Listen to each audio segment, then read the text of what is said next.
Gagawa po tayo ngayon ng malunggay and calamansi juice. Meron po tayo ditong malunggay, tapos malunggay juice yan. Pinagpakuluan natin ng malunggay at lalagyan na natin siya ng calamansi juice. Yan, lalagyan natin ng calamansi juice. Depende po sa inyo kung gaano karaming calamansi juice. Yan. Meron na yung calamansi juice. Tapos, ito ang ating ilalagay. Ito ang ating sweetener.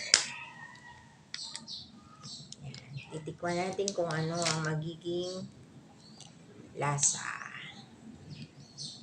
Yan. Lagyan pa natin ng isa para masarap.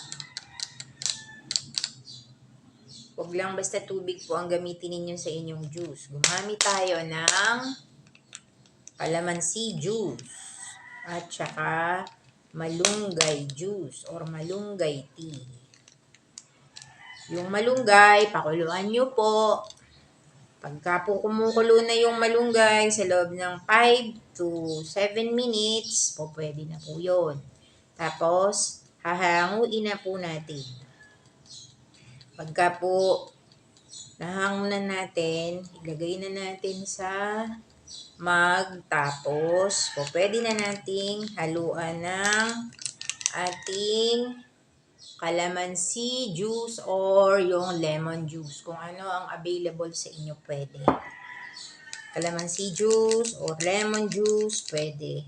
Tapos, lagyan na natin ng sweetener. Kung wala kayo nito, pwedeng yung white sugar o kaya yung muscovado, yung brown sugar.